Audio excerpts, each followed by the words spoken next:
Razmerje med otroki in starši ter zakonci oziroma partnerji ureja družinsko pravo. Odločanje o družinskih zadevah poteka po posebnem nepravdnem postopku.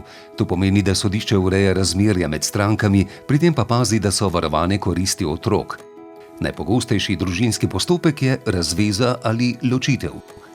Mojca in Andrej sta poročena 10 let. V zakonu sta se jima rodila Nika in Tom, ki sta še mladoletna. Partnerja sta sčasoma ugotovila, da različno gledata na skupno življenje in se odločila za razvezo. Če imata zakonca skupne mladoletne otroke, se v postopku odloči, pri kom bo otrok živel ter o preživnini in stikih. Mojca in Andrej sta morala najprej na center za socialno delo, kjer sta poskušala doseči dogovor glede varstva in vzgoje, stikov in preživnine za Niko in Toma.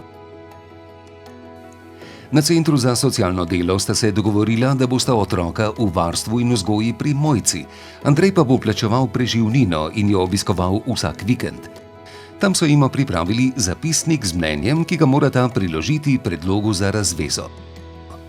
Vprašanja glede otrok se rešujejo v enakem postopku, ne glede na to, ali gre za zakonsko ali zunajzakonsko skupnost.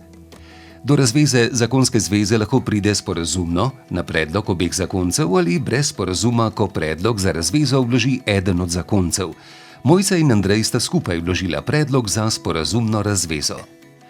V postopku razveze sodišče ne odloča o premoženju zakoncev, v primeru sporazumne razveze pa se morata dogovoriti o delitvi premoženja in predlogu priložiti sporazum v obliki notarskega zapisa. Mojca in Andrej sta pred začetkom postopka na sodišču premoženje že razdelila pri notarju in notarski sporazum priložila predlogu za sporazumno razvezo. Otroci lahko tekom postopka izrazijo svoje mnenje. Sodišče je odločitvi Mojce in Andreja glede otrok sledilo, saj je ugotovilo, da je to v največjo korist otrok. Postopek je končan, ko sodišče s sklepom odloči o razvezi in otrocih. Če se po končanem postopku starša glede varstva, stikov, vzgoje ali preživnine premislita ali se spremenijo okoliščine, pa lahko pred sodiščem predlagata spremembo in potrditev novega sporazuma.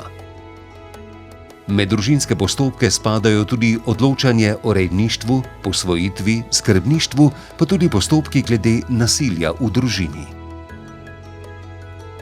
Postopki pred sodiščem so lahko zapleteni, zato je priporočljivo, da si poiščete ustrezno pravno pomoč. Za več informacij obiščite spletno stran nasodiscu.si. Vsebine animacij ne predstavljajo pravnega nasveta ali stališča sodstva in nimajo pravnih posledic, temveč so le informativne narave.